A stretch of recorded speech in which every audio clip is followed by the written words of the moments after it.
What is up, everybody? We are podcast filming today, live, talking about, what is our topic today, dear? Falling in love, my heart sweater, with creative financing. And so if you're listening here, you're in for a treat today. If you are watching too, Jen's got the pink sweater with the hearts on it. So you know I mean business. You know it's going to be a day today. So guys, we are here talking about not only just like how we fall in love with it, but I mean, the whole thing of why creative finance, I think, is the best way to do business, especially right now. I mean, there's never been a better time than right now. As we are tuning in, I want to make sure all of our stuff is going right? Because I know Jen's checking that out.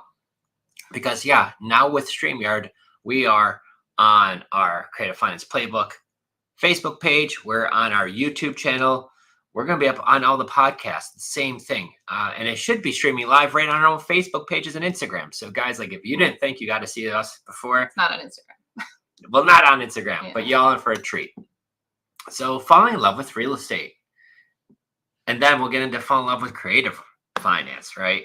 But real estate is, and I don't know like how I kind of fell in love with it much other than I saw people who owned real estate.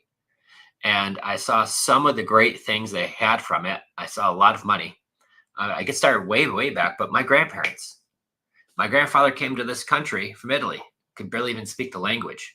My grandmother comes here 8 months pregnant for my mom, couldn't speak the language barely. These are immigrants coming from Italy, but they work hard. You know, they're working towards that American dream. Now, us, we can speak pretty good English, right? Many of us can too. However, there's some that's even their first obstacle, and they still made it happen. So they worked hard.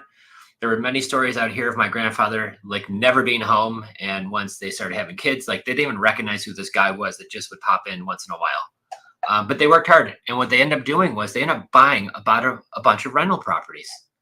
And obviously, this is a long time ago, so back then, rental properties probably didn't cost a whole lot. It's all perspective how much he was making at the time. But he was a laborer. A mason, one of probably the most backbreaking jobs that you could have. But he saw the value of even owning rentals. So they had a house. They started buying a couple small rentals. My grandmother would tell me the stories where my grandfather's at work and she's going to the houses in the first of the month collecting rent. Tell me the stories when the tenants would start disappearing on that time of the month, right? They weren't there and all of a sudden they're busy and she had to go chase these people down. Now, some of you may, but many of you probably don't know. I'm 6'2". My grandmother's like 4'10". Little tiny Italian lady comes up to here at me. Now, imagine her trying to chase you down for rent. She did it relentlessly. You better never owe grandma money, right? But that's what kind of fell into real estate love because they started having some multifamily houses, and then they wanted to build their dream home. So what do? They sold their rental properties. They sold the house they were living in. They bought 50 acres and built a 4,000 square foot house on that. Gorgeous house. Sorry about that. There we go. Gorgeous house out in the country, still close to the town. And they did it. They made the American dream happen. And their house is a quarter mile off the road with beautiful pond and they're having livestock. Really, really cool. So at a young age, this is where I spent a lot of my time. And when I find the story of how they got there, and now they're living in this huge house, I was like, okay, so real estate was the way that got them there. That's what I wanted to get into. However, the journey wasn't always that great because I also watched what my own parents did. And they had some rentals, and they had rentals in the worst part of the town, mismanaged the properties, didn't do all the right things. I mean, calls after calls all the time. And it was a real challenge for them. And when I was in high school, I didn't understand what bankruptcy was. All I knew was one day we didn't have all those houses anymore. I never really knew why. And we also didn't have money for stuff for a long time either. So if I want a new pair of shoes, not happening. But these were kind of my first few examples of what buying real estate was like or being a real estate investor. And that's kind of what got me intrigued, right? So I saw kind of the right way to do it. And then I saw some other ways. I'm like, well, geez, I don't want to do that. But that's what kind of gave me the itch because where I grew up, we didn't have a lot of money. And to see my grandparents living in this huge house was a dream of mine. And that's what I knew I wanted. And Jen had a little bit different experience with real estate.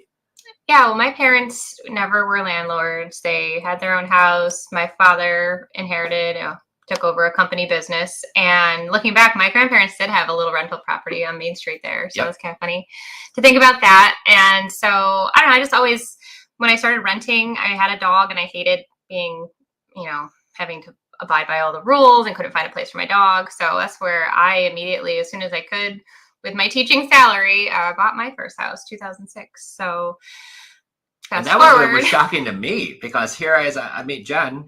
I thought everybody did that. Right? She owned her own house. She had a job. I was like, wow, look at this, right? So I was intimidating. Apparently, it didn't intimidate you. I mean, you still do today. But it was funny because the house that I lived in, it was a little bit older, a lot older. I mean, I think it was like 1910 or something. And it needed some work. And that was one of our first email exchanges. You said you're going to help me like fix it up. And I was like, oh, you're into that? And you're like, yeah, absolutely. Little did I know that we would be buying our own properties and fixing those up just later that year, actually. That was January we met 16 years ago. Crazy.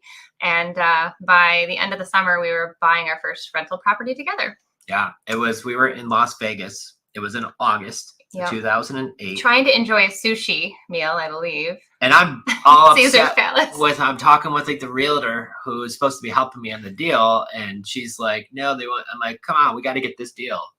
So I remember many times walking away from Jen while we're on this vacation, and we just met, 7 months prior. Mm-hmm. So she doesn't really truly get.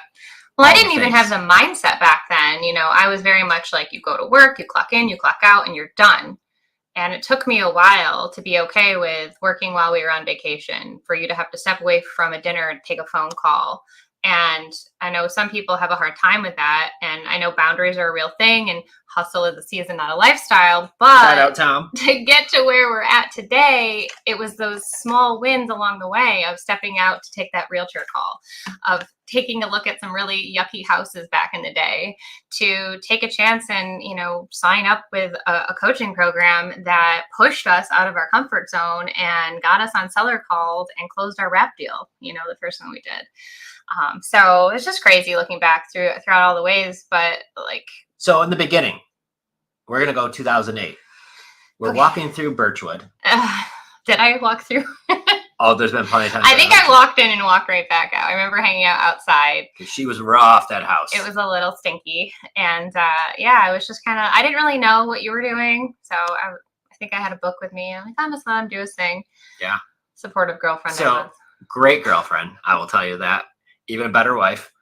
But that was the neat thing about it, is so did we both fall in love and be like, oh my God, this is the greatest thing ever? Like, no, it was one of these things that we kind of saw from a little bit of examples, but then here we are together. Mm-hmm. And not only together on that, but we were just now for the first time also an accidental landlord, mm-hmm. because Jen moves in with me. We both owned our own houses. Now we're renting out her house, and that wasn't her intention when she originally bought that house. No, because the rent was literally covering half the mortgage payment because I was living in that house. So Here I am now out of that house, receiving half a mortgage payment, paying for the other half because some guy asked me to move in with him. And on the house you were living in.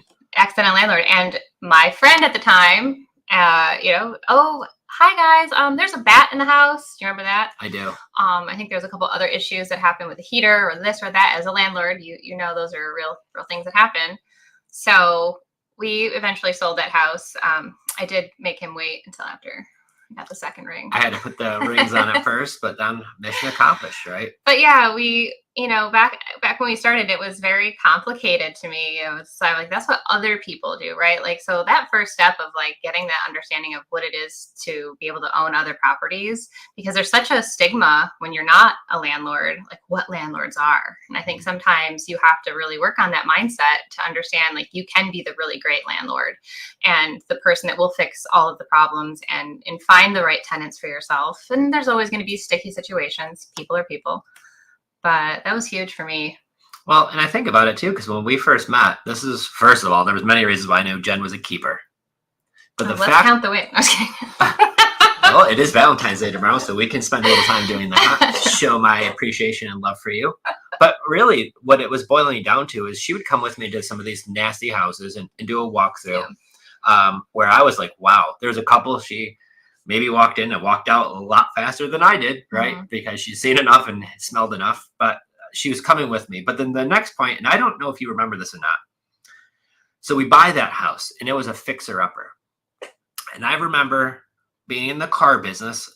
You work Monday through the weekend. You work on Saturdays. So realistically, we had one day off a week where we would see each other, because I also had Fridays off, but Jen worked as a teacher on Fridays. So the only day that we get to spend the full day together was on Sunday. And I remember, and being in upstate New York, half the year you're in snow, it's nasty weather, it's cold out. So you're not doing a lot of activities outdoors anyways. But I remember that house, once we finally closed on it, bought it, we were doing some of the renovations. And I remember being there and like that first really nice spring day. And I remember we were downstairs doing some stuff. And Jen was a little upset with me, y'all. Because why? We should have been on the lake that day, remember? I think it was like Memorial Day or something. It was some holiday that people tend to get together and have barbecues and friends, family, fanfare. And we were stuck in this house. Right. But this is why I knew she was a keeper, because, yeah, she didn't have to be there. She could have left me there. But the thing was, I had the one day where I could get there and get some stuff done, and she did. And so how we fell in love with real estate wasn't always like the squeakiest clean, great story. We bought this house and made millions of dollars. No, we kind of just got into it. But it all stemmed down. I hated it in the very beginning, to be honest. Like it was like I was like the dog you're trying to like pull it along and it like doesn't want to move. And I'm like, no, don't take me along with you. Like, this is crazy. This is for other people, And so I was pretty against it. And it took me until from 2008 until 2015 is when I had my awakening. Holy cow, this is a business and I need to really step it up here. So. But I gotta give you credit. You weren't really against it. But it wasn't you never like fought me on overly helpful either, I guess. I wasn't you'd come with a book and you'd read the book while I'm sitting there doing stuff. And hey, it was patient. This is before a lot of you guys, just so you know, this is before most people even had a smartphone. Yeah. So you couldn't sit there and scroll, like you could text or play like the snake game. That was really about it. I don't know. I was never one for like, I don't know. I just didn't see it at first. So it took me a little while. So what started happening was we would buy this house. We'd buy one on California Drive. We'd start buying more of these houses one at a time. Sometimes it was once a year. Sometimes we'd even skip a year and not even get a deal that year, right? Depends on what we had going, finding the right deal, funding it, all the things, right? Because we were doing this kind of on the side. Had our daughter, and you were going to the houses with Brooke in your stomach. We're doing stuff, right? And she really wasn't like swinging the hammer. No, like 8 months. We always hired that out for the most part after the first couple. But that was kind of the neat thing about it, how we kept on growing the love, one house at a time. Then we got to the point where you just call me up and be like, oh, I just bought a house. And I'm like, what? Or there'd be times where I got home after work and I'm like, oh, I forgot to tell you, by the way, we bought a house yesterday. Or I put some offers in. I'm like, what does that mean? Yeah. But yeah. And then I remember the one you got, I don't even, that was a little crazy. Southampton. I remember I was pregnant with Bradley and it had a lot of mold in the house. So you wouldn't even let me go in it. Yep. And I forget how you found that house or how you got that one, but you were so excited because it was a huge ranch. The only house I've ever paid over asking for, because the deal was like stupid good. It was on the MLS and the deal was like ridiculously good, to the point where I called the realtor and said, I know what they're asking for the property. Put in an offer for $1,500 over that and we'll take the deal.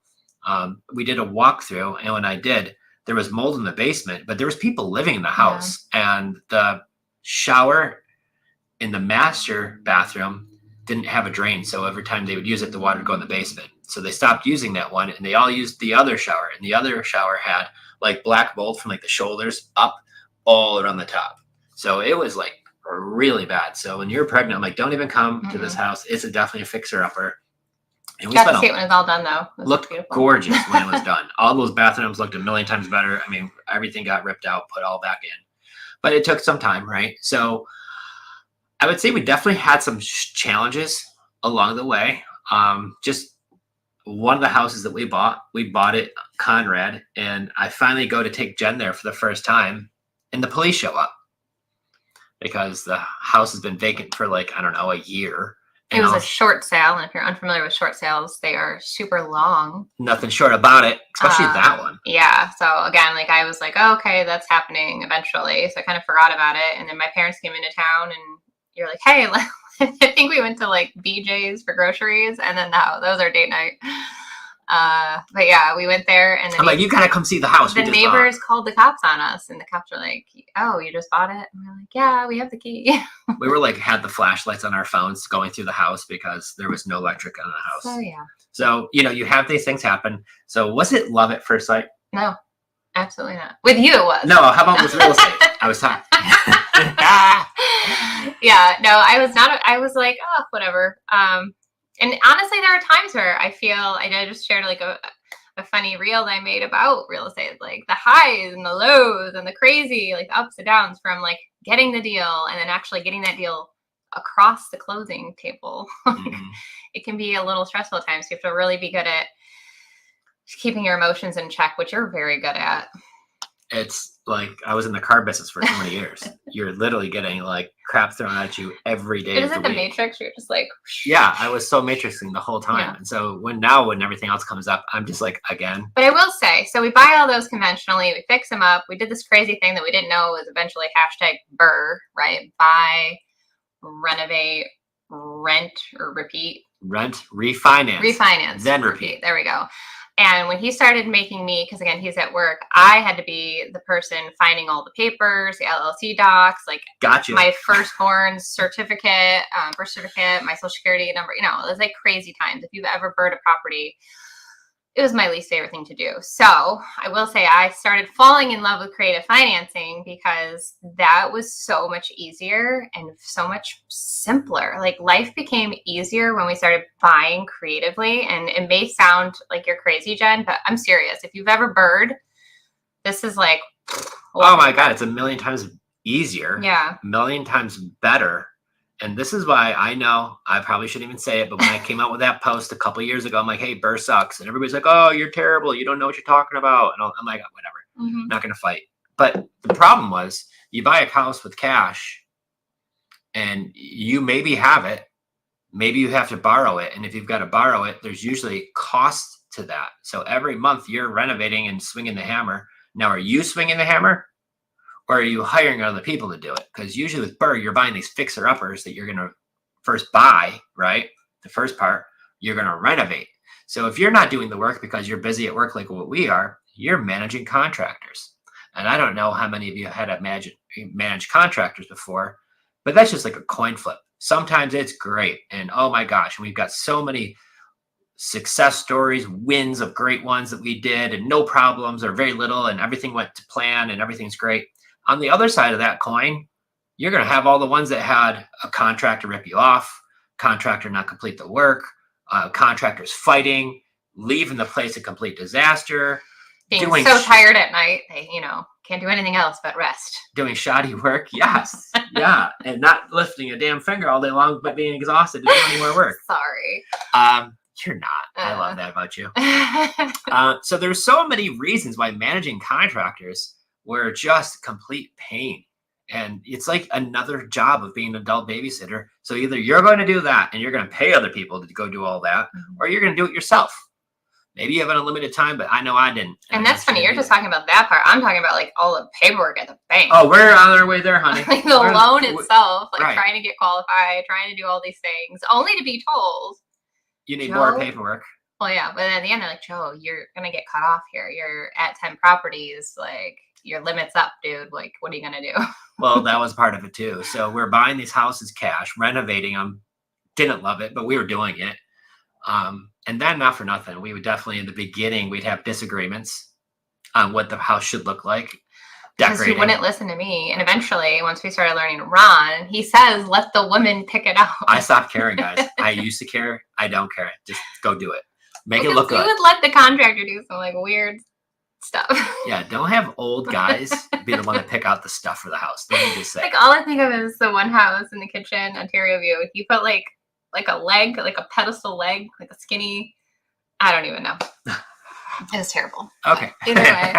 So when you get into creative, you guys don't have to worry about that anymore. Like that's the cool part is like when you take over a property, it's typically turnkey. And then when we place our rent to own buyers, and I see a question, we're definitely going to get into that.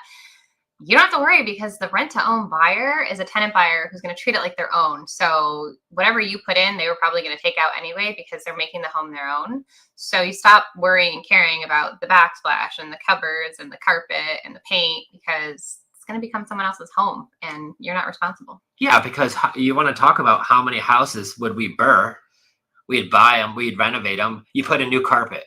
Well, our rent to own people move in, give us a whole bunch of money to move in and say, hey, we want to tear out this new carpet and put hardwood floors in. Mm-hmm.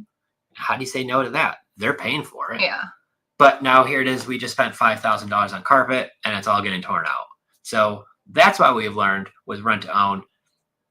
That was on a burr house, right? But with rent to own, our renters love to do this stuff. But number two, when we're buying these houses with creative finance, most of these houses that we're buying are beautiful houses in beautiful neighborhoods. The one thing, though, I will say is because we buy them as is, which gives our sellers the ability to leave any stuff they don't want behind. Right. Don't have to drag the couch to the curb. Like, don't just leave it. We'll take care of it for you. So there's some times where we have to do a little bit of a clean out.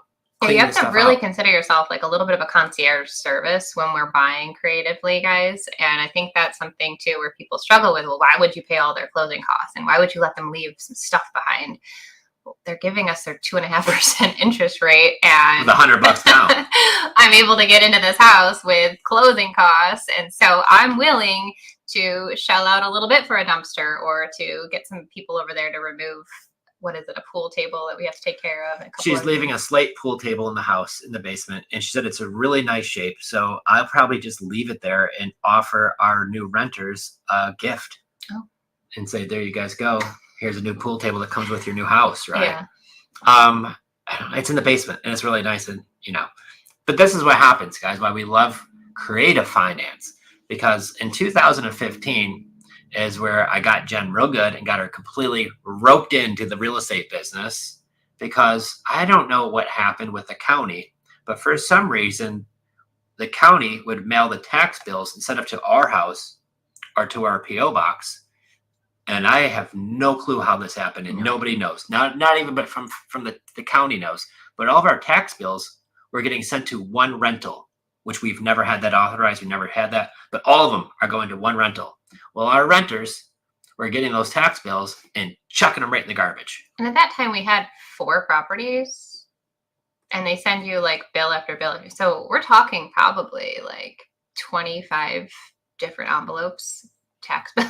Or so. And they're not sending any one of those to us. They just got them and threw them in the garbage. Yeah. So not only do we find out later on, like, where's our tax bill, but we also had to pay all these penalties and fees that went along with it. I wonder what property you were trying to buy. Whatever number 5 was. I just remember I walked into the dealership and you were literally on the phone and you were like livid. You were like, you must have not paid it. And I'm like, I didn't get it. So there's always something, right? But I realized like the seriousness of, holy cow, whether you have 1 property or 4, you have to really keep everything organized, ducks in a row, because it can affect you down the road. And I never meant to, I don't even know how that happened, but goodness gracious. So. I mean, nobody knows. That's a mystery that I'd love to know one day. Either way, it doesn't matter because we got through it. And that was the point. But that's what got Jen full-time invested into our business. Was like, hey, we don't own just like this one house anymore. We've got 4. We got families living there. We have a business now. Mm-hmm. And so we just bought land for cash too. Yeah. And so Bradley was going to be 1 and Brooke would have been, 3? Yeah. So we had a 2-year-old. We had two under 2 at the time. So we had a lot going on in our life. And that was the point. But what really got life to be exciting is when my friend at the bank says, Joe, we're going to cut you off at 10. So you need to figure out something to do. I went on YouTube. This is probably 2016. I'd say April, May time. I'm going on YouTube and there's Ron the Grand who taught us the original wholesaling way back in the year 2000. But here Ron is talking about how to buy these turnkey houses without using banks and without using credit and with usually very little to no money needed. And I'm like, holy cow, check, and check. Mm-hmm. Let's do this. So I watched all the videos. My poor wife we'd be eating dinner, we'd be going somewhere, and I'd be like, hey, look at this video, right? And it got to be the point where I knew this is what we wanted to do, but there were so many pieces to the puzzle that were still missing on how do I actually do this. So we reached out to Ron's office and hired one of his coaches to mentor us. And I think the thing that made us fall in love was helpful was talking to somebody else finally for probably almost the very first time who was actually really excited about real estate too. That's Tony. And then not only was he excited about real estate, he was helping us figure out some of these missing pieces, just the right thing to do, how to do it the right way. And then once we made that first creative finance deal and we bought a turnkey house, no more fixer upper, and we bought it with $100 down, the seller gave us a 0% mortgage, and we had a $500 payment per month on a turnkey house that was, I don't know, 8-10 minutes from where we lived. I was like, oh my gosh, this is definitely what we want to do. I think you just put it on your social media a few weeks ago of me holding up that original agreement that I signed with the seller in McDonald's, and I'm in our old kitchen of our old house, and I got like the biggest smile on my face. It was like, a pinned post on my Instagram if you want to go check it out. And I just remember the feeling that I got, and I was like cheesing so hard. I was so excited. I was like, this is the best thing. We want to do more of that. And I think that for me is what really gave me that hook. And then in the crazy summer of 2017. Well, before we even go there, like that was, what was it, March you said? But like that wasn't the first house that you went to, the first seller you talked to, the first contract that you wrote up. Oh, no. Like if walls could talk in our old office, like there were times where literally you were like, can you just please give me a minute? And I had to like leave because you were just like handwriting and messing it up and printing off something else. And, you know, getting in your car, you went to some crazy lady's house over in Henrietta. Oh my God. And you were gone for a while. Like I was getting nervous. I'm like, do I have to call the cops? Like, you should have, because that lady just kept talking my ear off, and she was almost basically committing a felony for how much she wouldn't let me leave. And we didn't buy the house. So, it was crazy. But, you know, the picture that of you holding it, like it just symbolizes all the hardships that you go through, the frustrating parts, the crumpling of the papers, the tears, probably more on my end. But the fact that like you did it, and we oh my gosh, like this is like proof is in the pudding. We helped the seller out. Now we're able to turn around and help rent to own buyers. Well, and you hit it right in the head, because that was like finally like graduation. Yay, I did it. Throw the cap up in the air. But you didn't see the 4 years or whatever much time you put in before that. All you're looking at is the graduation on Facebook or on Instagram. So all of the appointments that I went on, getting my ear not bit off, but talked off by people who were never going to sell us the house. And every Friday hiring a babysitter so me and you could go look at a property, and we're paying a babysitter $100 a day. We're sitting in the car having the mentor call, I remember, because again, 2 tiny little kids at home yelling and screaming. So we hired the sitter, took your Friday that you had off, went in the car, had our call at like 11:30 or something, I think it was. And I remember too, you got him on a seller call. And I think it was going to be an axe deal. I don't know if you remember this one. We were I know right where we were. And he almost like, it wasn't really a deal, but like we didn't know what we didn't know. So again, having that person, Tony, to bounce this idea off of, to get him on the call, hear how he handled the seller, like that just moved mountains. And this is what moved mountains for me. I'll be dead honest with you. It was that call. Yeah. We were out in Pittsford at that little bakery place. I forgot what the parking lot was. Oh, Village Bakery. Yes. That's where we were, in the parking lot. I heard our coach do the first seller call with me on the phone on a 3-way call. I found the seller. I said, let me get you on the phone with my partner. We get my coach on. We're talking about it. I listened to him do that one seller call, and I was like, you got to be kidding. That's it? I was like, oh, okay. Yeah, I know it's not going to sound as good in the beginning, but that's what I have to do. Let me go do a ton of that now, okay? I overthought the process. I was a thinker brain, right? Where I should have just took more massive action. I had to hear it. And after I heard that first one, it was like a dog with like a bone that just got thrown, like, just go, let me at this thing. And that was the difference. It was that first call. That's crazy you even remember that. Of course I remember that. But this is what happened, guys. And this is what made that love interest. We did not make that deal. Looking back on it, we probably could have. My follow-up game was terrible back then. Oh, we didn't really have one, which I blame myself too. But again, like, what the heck was follow-up? So message, make sure if you're doing this, either starting, doing it, or I've been doing it a long time. If you've been doing it a long time, you probably already know this. The fortune is in the follow-up. Write that down. And we did not have a CRM. Nope. We did have a website, but and I had nothing really on it. I had scrap papers that I would try to plaster around, and it was not the most organized, best thing to do. And that cost us deals. Looking back on it, it cost us a bunch of deals. So you don't need a CRM, but maybe you have a notebook. Maybe you have an Excel spreadsheet, something like that, where you keep the good ones. So either way, that's neither here or there. We made a bunch of deals since then, so life is still good. But these are some of the small steps that we did that really kind of made me fall in love with real estate, and then just kept on bringing Jen with me to all of the things. So the one thing I'll give you a ton of credit for, whether you fell in love in the very beginning or not, you had an open mind. Mm-hmm. You kept a good attitude about it. Sometimes you look cranky, hey, whatever. But overall, we're supportive because you never said, Joe, stop doing it. This is crazy. Like, you were supportive. So if you have people who are supportive, cheer them on in your life. Mm-hmm. Give them that extra high five or a hug. If you have people who are not supportive and they say, stop doing this, you're crazy, like my parents did, don't listen to them. Never, right? Just keep doing you. And that's what's most important. You're not hurting anybody. You're helping people. You're making money. All of the good things. There's nothing wrong with that. In the beginning, a lot of people ask questions that you don't know answers to. Like when we started turning everything into rent to own and we're plastering signs around town or putting stuff on Facebook, we'd be at a kid's birthday party and someone would come over, oh, tell me all about this, and I told them what I knew, but at the time I didn't know much. And so there was a little bit of unsureness and uneasiness, but looking back, I wish I could have told that girl, like, hey, it's okay. Like, you could tell people, like, you're just starting out, but you're here to help people become, renters become homeowners. But when I hadn't done it yet, it sounds like, I'm just talking like fluff, like doesn't make a lot of sense to people. And then speaking of rent to own, we call it the crazy summer of 2017 because now we had 5 rentals, and we learned this method of rent to own. We knew this is what we were going to do. And for some reason, Jen and myself don't do anything small time. We go all in because there's just something like that in our DNA or whatever that is. Wrong with us. Hey, you're probably also right there too. But what we did was when all of the leases were all up during that summer, we told all of our tenants, if you want to buy it, you have that first option. But if not, we're going to sell these with rent to own. So they all moved out. And now we had 5 different houses we had to put tenants in. So imagine you're not collecting rent for a little bit. You got to get some of these turned over.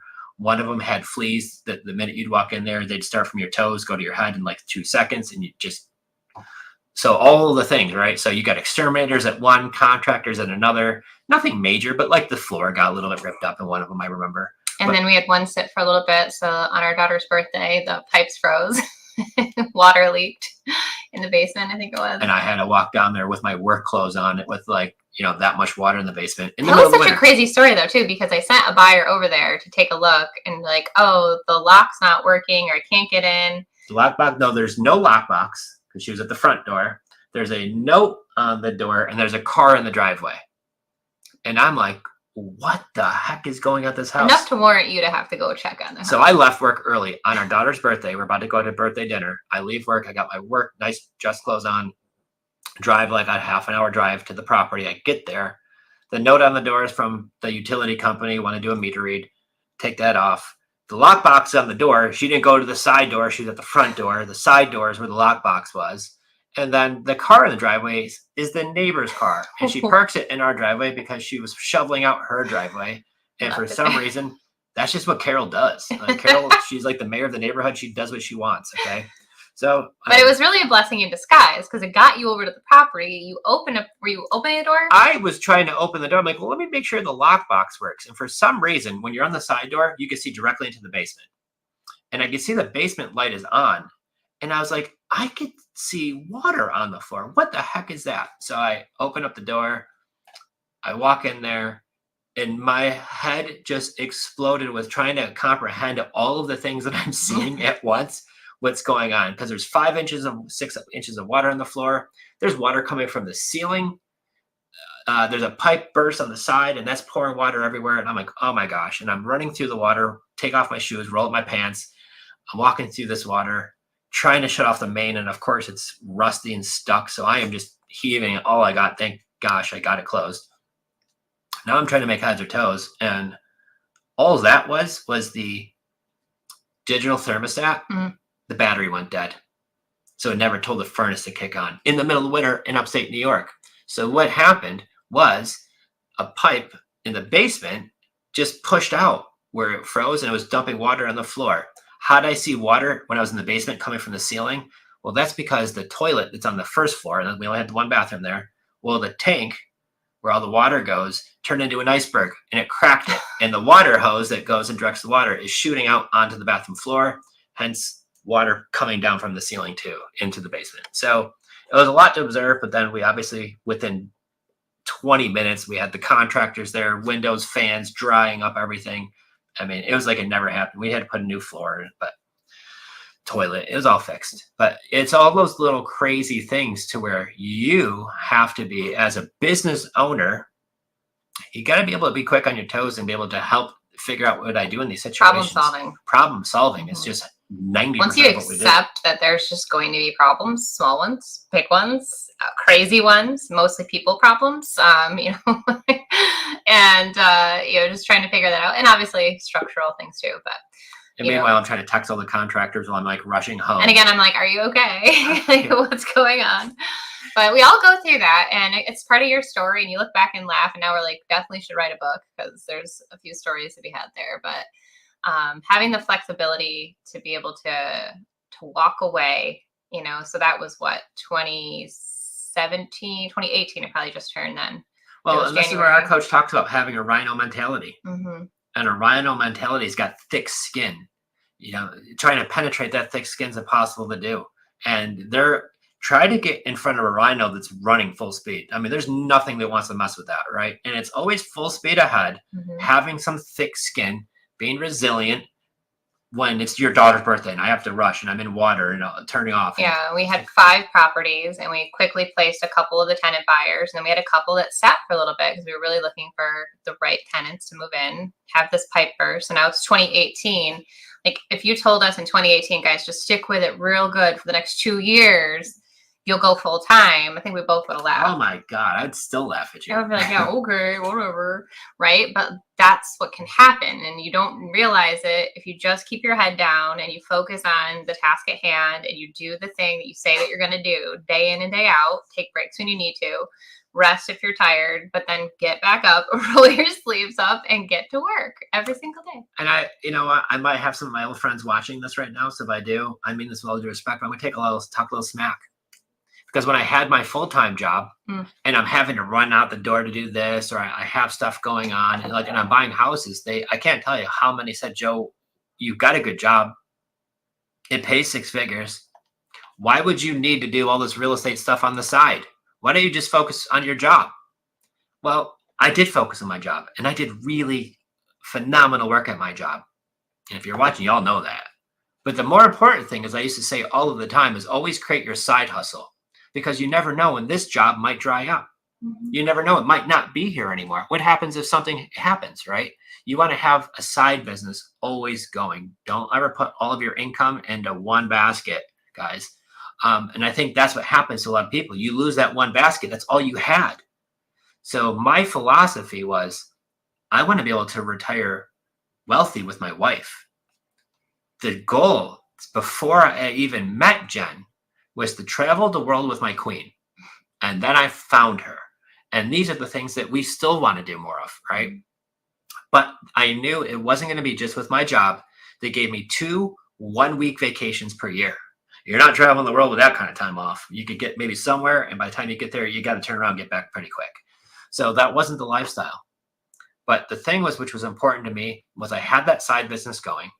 And we were building it slowly and surely in the background. So if you see, real estate moguls, all of a sudden, not just us, but any one of them, guys, they all started somewhere with no properties. And maybe they got their first one, and then they got their second deal. So if you see any one of these guys or girls who are super successful at this, they had to start somewhere.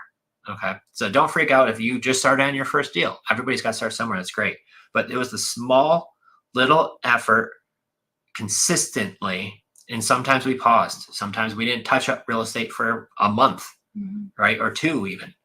But I think that was the biggest thing, because hence now, and I'm looking back on it 4 years ago, almost to the day, because in February. I can't believe it was 4 years ago. 2020 in February, the owner of my dealership takes me to lunch and says, well, Joe, we're buying a few more stores and we're going to need some help with these new locations. We're going to pay you some more money, but you're going to have some more responsibilities to do. I was all giddy, right? I finally hear as far as what my position went. Well, a couple of weeks later, COVID happens.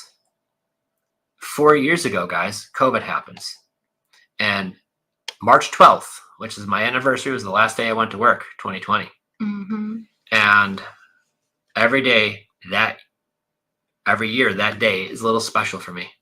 Because when they closed up New York and they're going to flatten the curve, they sent everybody home. They said, Joe, we're closing the dealerships. We'll have you back in a few weeks, maybe even a month. And I recently just looked at some of my old text messages where I was talking to a couple of my friends. And I'm like, hey, don't worry about it. I'll be back in a couple of weeks and we'll get you approved for that loan. Oh, jeez. And I remember the beginning of it, especially like mid-March 2020. I still think I'm going back to work in a month. I just got this new promotion. I just bought like 8 new suits that I haven't even worn yet. So I'm chomping at the bit to get started, right? Meanwhile, I'm like dying inside because I know that it's more time away from me and the kids. And now he's going to be traveling to these other stores. So like we probably can't even do lunch or dinner at the dealership. And this is the exact opposite of the way that we were supposed to be going. And then something happened and I blame it on COVID in a good way. A lot of bad stuff happened during COVID, but some good stuff did happen too. And one of the things that happened good for us was I was so scared to go back to work because I have Crohn's disease. And I was taking Humira at the time, which lowers your immune system. So I was worried if I got it, there could be bad things that could happen, extra bad, right? Yeah. And I have a wife and I got 2 little ones at home. I wasn't willing to take that chance. Jen looked at me and she says, we've been talking about going full-time for years now. We kind of fantasized about one day, right, together, full-time.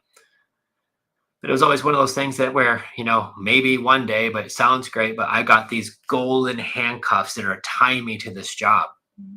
I call them golden because, you're making money. So you assume that's what you need to do. We also had a lifestyle that we were used to spending a certain amount of money on. And like looking back, obviously COVID kept us in our houses and we kind of just like stopped all of the extras. Like there was no extra to do anything. There was no date nights because there was nothing to go do in New York during COVID.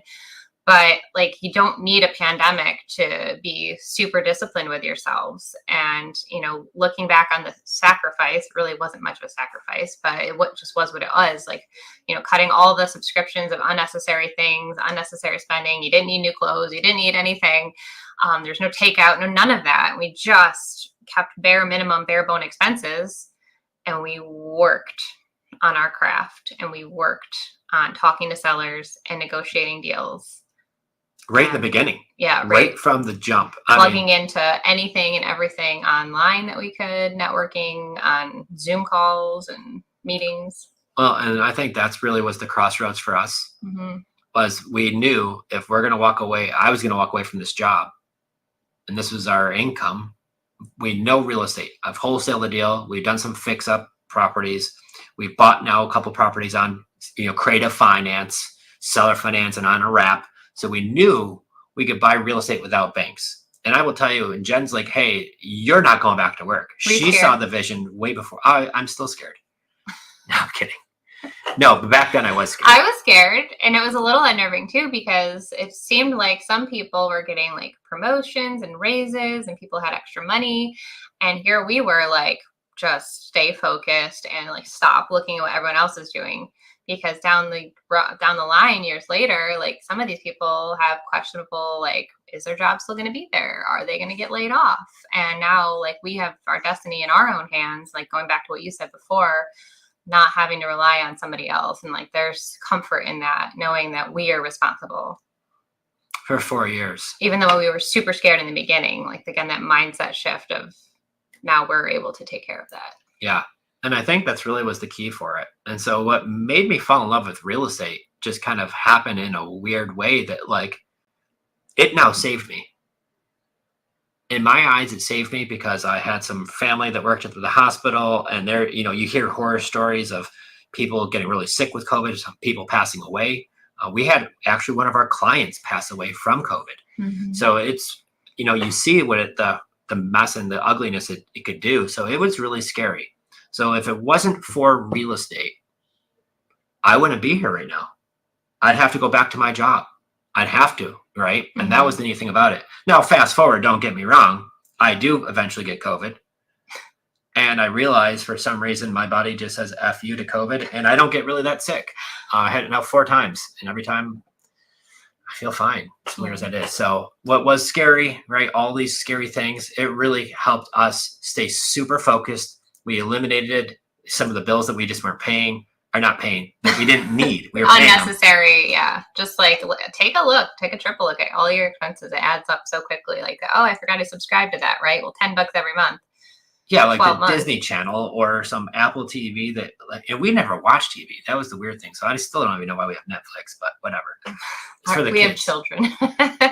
No, but I was gonna say too, the doors that opened up that I didn't know, like when we went into virtual schooling, right? So everybody's on lockdown and the kids are on laptops, and we did that for the whole year of 2021, and then realized that's garbage. Now we have the time, but now our kids are stuck in school, and I can't take more than 7 days, I think New York State was, or something, with our kids, because I was a public school teacher and I know how frowned upon it is to like take your kids out of school and all that. So now we're like, like, is this aligning with our goals? Our goals again to travel, to like really be present as a family. And I'm sorry, but the rush out the door and then on the bus, not getting home until 4:30 at night, to just have dinner, to then to rush off to an activity and then tuck the kids into bed. Like, I'm not knocking it. I get it. That's the way like our society is today, but it doesn't have to be if you don't want it to be, bottom line. And that's the truth. So when we really started like thinking long and hard about it, I took the entire summer, became very confident. I was like, we could do this. And we went to the Adirondacks. I studied everything I could about homeschooling. You went deep. I was like seriously, game on, here we go, right? Which led us to Florida in March of 2022. Never to return. No, we didn't. So we homeschool. So we had our lives completely shift course. Once again, dialing back to real estate. If I didn't pick up that course in the year 2000 from my buddy and ask him, can I borrow this? Because he bought it and never opened it. And I took that action. We wouldn't be able to do this right now. So it's sometimes just finding what you want and then taking that action, because Jen now dives deep into homeschooling. We are now homeschooling our kids, which was the greatest thing we've ever did. It's really been awesome. Not only, yes, it is aligned with our travel goals because our kids love to travel too, but also the education that you get to pour into your kids. Yeah. Real world stuff. And that's what's the best. So if you go to our YouTube channel, you'll see videos of my daughter wrapping up a seller finance deal when she was 10 years old. You'll see videos of my son when he's 8 years old. He has my iPad and he's following up with sellers. So we get him involved with not just real estate, but real world stuff. And that's what I think was one of the coolest things that we've got to do, once again, because of real estate. And now, 2 years ago, Jen and I are looking at each other saying, we cannot do another winter in upstate New York and freeze our tails off. We already had this trip booked. And be inside for literally like 6 months, unless you go outside in the snow for a few minutes or for sledding or whatever, but you're not spending a lot of time out there. So we decided, because we do all these deals virtually all around the country, we're gonna go to Florida for 1 month. This was end of February 2022 is when we left our house. I think it was the 26th of February. Yep. Stopped to visit some family, Jen's mom in South Carolina. It wasn't warm enough. Wasn't warm enough. And Mom. Every time we were there, moms always say, why don't you move down here? Well, we got there and end of February, March-ish. We're like, it's still cold here. We pulled into Florida and it was like palm trees. It's super sunny and warm. And we were just like, wow, like this is awesome. We had 30 days at our Airbnb. So like, okay, well then we're going to go back up to Rochester. Well, at the end of that stay, I looked at Jen and Jen's been yelling randomly the whole time. I'm not leaving. She's like, I'm not leaving. Like anywhere we'd go, she did not want to go back to New York. So I talked to Airbnb house and they let us stay another month. Well, then that month came and we're looking at each other like, hey, well, let's stay another month. It's still terrible weather up north. So we stayed another month. So from March. It was snowing on Easter. I remember chatting with family. Yeah. And we're like, suckers. It's like 85 and sunny down here. But again, if we didn't have the ability to buy and sell virtually, to buy because with creative, again, you don't have to worry about like all the repairs typically. I mean, you can if you want to. We certainly do remote flips. that's for a different topic, but the ability to literally pick up my laptop and like work from anywhere. Last week we were just in Phoenix, Arizona, and that was really cool too, to be able to just pick up and go. So, you know, the freedom that it gives you is amazing. And it's really the cap that you're putting on yourself. So some people are just lunatics and, you know, you just want to become better, you know, help serve as many people as possible. But some people have like hey, like this is what I'm looking to make, this is what I'm looking to do. And they can kind of set it and go on cruise control. That's awesome too. Like that's another beautiful thing about real estate. And then you have, you know, whack jobs like ourselves who are just like, hey, let's go. Listen, like I said in the beginning of this, if you've been following us this whole time, when Jen and I do something, we go all in. Yeah. So that was the cool thing about it, guys. We were here for 3 months. We looked at each other. I asked Jen, we should stay another month. And she was the voice of reason once again. It was like, hey, no, we got to eventually go back up to New York and sell our house. So within 45 days, we found a house here in Florida. We went to New York. We got our house market ready, which it just needed a couple small things, nothing major. Got it ready. Nothing major. Do you remember what our house looked like? Our front bedroom windows are completely knocked out. We've got people climbing up ladders. We had a huge dumpster that was completely filled. Well, that was you throwing out all of our stuff. That's not me. We had a bathroom that we had to completely renovate. Like it was no small feat. Like I am not going to let you say it wasn't a big deal. Small things my behind. So it was a lot of work getting that house ready. 16 years of all the things that we were going to do, but then didn't. Right. We were going to go build our house. But long story short, guys, it's totally worth it. So 45 days later, we were on the road, traveling back down here, house sold, moving to Florida. And that was really the coolest thing. So guys, once again, now we're living here. I do feel like I'm on vacation. Although it's been a little unseasonably chilly the last few weeks. I'm hot with my sweater on now, but it's chilly outside. Yeah.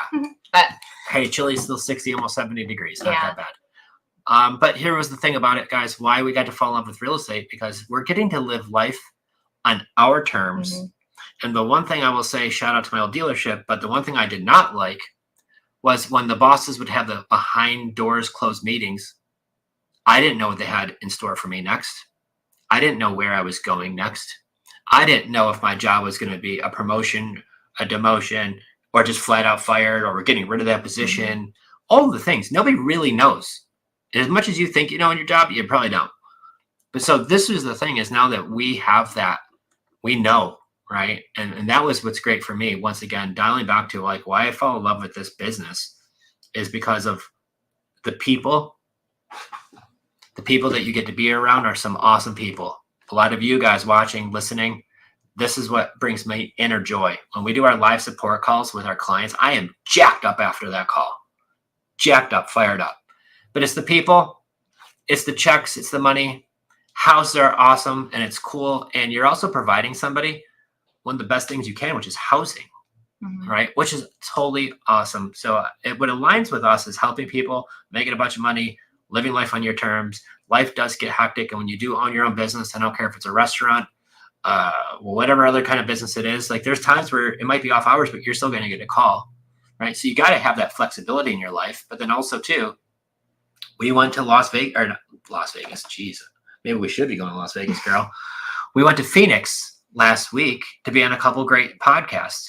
We bring our kids with us. They're in the studio with us as we're recording. One of them, they popped on the podcast with Brent Daniels and Jamil. And Jamil with a Wholesale Hotline. Yeah. The name of it. If you want to go see our kiddos make an appearance, it was awesome. So first time they're ever on there. Awesome podcast. Great people. And then we're helped out with one of their support calls on Tuesday. Wednesday, we're on Steve Trang's podcast, Real Estate Disruptors. Shout out to Steve Trang. Shout out to Jamil. Shout out Brent Daniels. You guys are all amazing. Yeah, great communities. The trip was awesome. Got to do some hiking up the mountains. Got to do a little bit of shopping. Do a little bit of tourist time around Arizona, Scottsdale.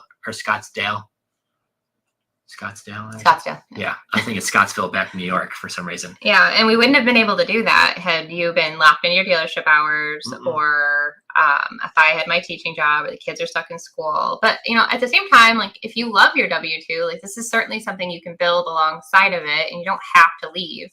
But when we started doing deals and getting, that $30,000 check or more. And I thought back to my first year of teaching, and that was what I made in a year. And then still had to pay taxes, and like, it's just crazy, And so like when you can start visualizing and seeing like how much more is out there, if you just shift some mindset pieces, if you just get the right education, if you just take some chances on yourself and believe that you can do it, it just opens up so many possibilities, whether it's just a couple properties, or if it's just one, or if it's a whole bunch and you want to turn it into a full-fledged business.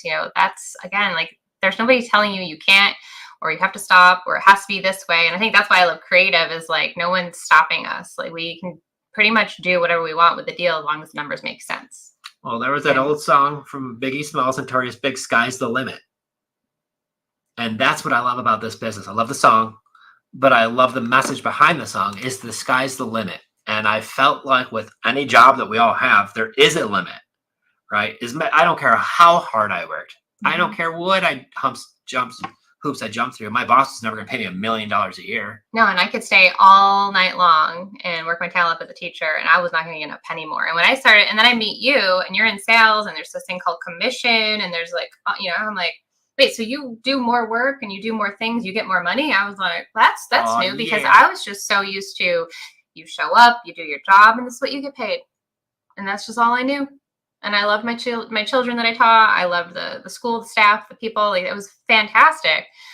But then I was like, when am I going to see anybody? Like, if I'm driving 45 minutes, and it was just nuts. So yeah. Craig. Hey. And I think that's kind of the point, guys, is it is having those extra moments, right? And this is what I loved about this business, or owning your own business. The better you do, you have the opportunity to make more money. It's not just a dead end job where they cap you on what you can make. Mm-hmm. So that was just some of the really cool things that I've really loved over the years. So falling in love with you was easy. Was it though? Yes, it was. From the first time I saw you. Do you want to answer some of these questions? Let's go. Thanks for some shout outs, guys. Mike. Yeah. Hey, Craig. Hey, Mike. I saw, so rent to own, we always talk about how much we love it. And I just got to preface by saying, like, you've got to make sure you got the right paperwork. So I would definitely hook up and link up with somebody who is doing rent to own in your area, or knows how to do it properly with all of the right agreements, because you're going to need them and want them. And from there, it's just finding the right person to place. So yeah, I think with rent to own, some of the bigger things to look out for is, how much money do they have to move in? And it's not just first month's rent and security. We get a very large non-refundable option deposit that goes towards the purchase of the property, right? So many times our renters moving in give us 10, 20, 30, 40,000 to move into one of these properties. So do they have enough money to move in? Do they have the desire to be an owner one day? Because some people say, no, I don't want to ever own a house. Well, then they're not right for rent to own. So can they pay the monthly rent? How much money do they have? And then the next step is we always get every applicant and we send them to screenthetenant.com. Screenthetenant.com. They actually give you a customized link that you could send them. It's free. Your eventual tenants pay screenthetenant.com directly for this application. So you're not even handling the money, and they charge $50 per applicant. And then screenthetenant.com will send you probably 3, 4, 5 days later about a 70-page report on, can they also afford to buy this property at one point? Maybe their credit's not the best right now, but maybe they have good income and they're fixing their credit. So those are the things I look for when I'm looking for rent own. Do I screen them? Do they have some money? Mm-hmm. Can they afford the rent? Do they want to be a homeowner? And if you have all those things, screenthetenant.com, I look at the report. If all looks squeaky clean, we have the paperwork done, but we have our paperwork done, and we do that with an attorney that our renters pay for, not us. So this is not like go to the Starbucks next door, sign all these papers. You just really want to make sure everybody is on the same page. It's a house, right? And our goal is to have renters become buyers, and that's a lot of money, ideally, that they're going to put down. And so taking that money at the attorney's office is what we prefer, and just really carefully screening, making sure you're putting in the right person in the right house is really key. So definitely reach out if there's more you want on that. Love to help you out. We have Ina. How do you find attorneys who know how to structure wraps? It's a very good question. Yeah. So it's like interviewing, right? You got to interview just like anything else. So what I would first start with, I would find out in your community or where you're doing deals, who are the real estate investors in the area, right? Who are the movers and shakers doing deals? Is there a Facebook group? Is there a local RIA meetup? Are there any local meetups that you can go to talk to other investors in town to see who they would recommend? Now, just because they recommend somebody is the first step. You're getting that name, you're getting the number. Then you got to call that attorney and see, do they know how to buy and structure deals based on buying with a wraparound mortgage? Do they know seller financing?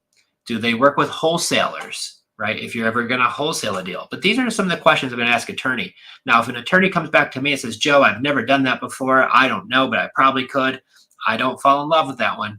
The one that says, yeah, I've been doing this for 30 years. I know how to do those deals and I have a lot of clients already doing those deals. That's your pony right there. Mm-hmm. Especially I feel like in the last few years it's become more prevalent, and there's some pretty standard attorneys in some of the big states that people are definitely recommending. Yeah. Speaking of the Brent Daniels, there we go. Hey, Brent. We were just giving you a shout out. But yeah, I would say interview the attorney, find who is the right fit for you. Make sure that they do these things, they're familiar with it. So start with the local investors in town, start with your local RIAs in town, ask who they recommend. That's the first step. Second step, you call them, you talk to the attorney yourself and see if that's something that they could do. And if it is, you try that first deal with them, right? And you see how it goes. And I would say too, the Facebook groups, like we have our great community, Creative Finance Playbook with Jen and Joe, pop in, they're like, hey, I'm looking for an attorney that does wrap deals in New York. And people who are actually doing these deals to be able to give you some suggestions. And there's a ton of other awesome groups out there as well. But just ask and then verify, right? You need to actually do a little due diligence. And like Joe said, reach out and do a little investigation there. Yeah, absolutely. Oh, it's got a long one here. Hey, Dan. Well, before we get to Dan, I want to give my buddy Craig Kazuba a shout out. I've known Craig since a very long time. Hustle is for real. Congratulations to your Chiefs for whipping my Niners butt again. I don't want to talk about it. We can't talk about it. Next question. It hurts too hard. I love you, Craig. Love you, D. You're welcome, Ina. Okay, sorry. Back to Dan. Hey guys, appreciate this video today. I've been following you since BP Podcast. Fell in love with this idea. Question. You said you got your huge motivation, anger. You had a mentor, Rob, I believe, assist on a phone call. How would you suggest someone like me get on a phone call like that to get more insight on the conversation structure? Thanks, guys. So I think our Tony Pearl was our mentor through Ron. So yes. Yeah, Ron LeGrand was the guy I was following forever. And when you call Ron's office, you get to work with one of his Ron-approved coaches, which his name was Tony. And Tony was the one who helped us put some of those pieces together. So that was really helpful for me. And that's what really kind of set the light, was like, he didn't really do anything too complicated. Ask a couple questions, see if it's a good fit.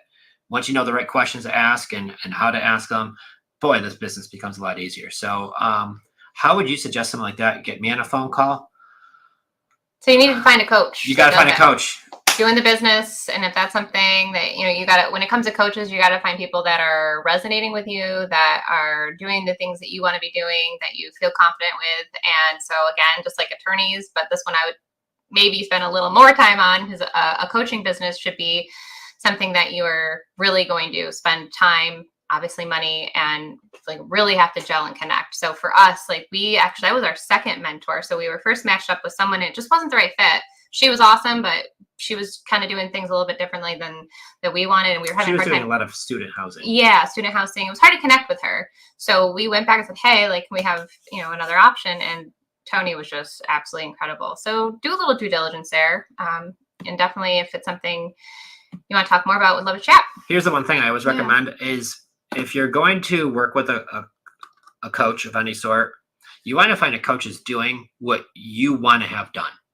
And I think that's key, so you could align on the right thing. Find coaches. So like, if I want to learn how to build skyscrapers, I'm probably not going to hire a coach who does fix and flips, right? I'm going to find coaches who talk about building skyscrapers. So find somebody who is doing what you want to have done and talk to them about it. And I think that's going to be the key. They'll help you get to where you want to go. True that. Great question. Ooh, somebody's moving to Florida. Uh-oh. love to have coffee with us, pick our brain as beginner. We are relationship goals. Aww, because we love each other. So here's what I would recommend. We do host a meetup every other month. They're free. They're a ton of fun. We always have a great outing. Bunch of people show up. We rent out this whole venue. January 27th. Is it the 27th of this month? I'm a check-in. Yep. 27th. So 2 weeks from tonight. Oh, yeah. Yay. So if you're coming into Florida, we do it every other month. It's usually the last Tuesday of the month. I try every last Tuesday of every other month. Yes. Every other month. So come hang out with us because we're talking about real estate. We bring the kids. So if you've got kids, it's a family-friendly event. Bring the wife, bring the kids, bring the husband. And they have alcohol, but they also have coffee, and it's like little snacks, super low key. We may hop on stage because there's a little tiny stage, just to chat for a second. Joe likes to give a little market updates or a recent deal we've done. But really, we're there to network, mingle, exchange phone numbers, connect face to face, and really just see, what is it that the community is looking for? How can we help the community? How can we help each other? Yeah, so that is in Bradenton, Florida, which is slap dead between Tampa and Sarasota. Little, quiet, beachy community with some of the nicest, whitest sand that you will ever lay your eyes on. And if you come to visit, you will want to leave. I'm telling you guys, it hooked us hook, line, and sinker. It really did. Mm-hmm. So yeah, keep us posted. Let us know when you're down here. Yep. Jason, I feel like my wife and I are in a slow spot. Is that a thing? Absolutely. We have high W-2 incomes, which we work a lot of hours, and bought 2 short-term rentals in 2023, and now we're out of money. Short-term rentals will cover bills and make a little profit, but I feel like it's going to be years before we can get into another.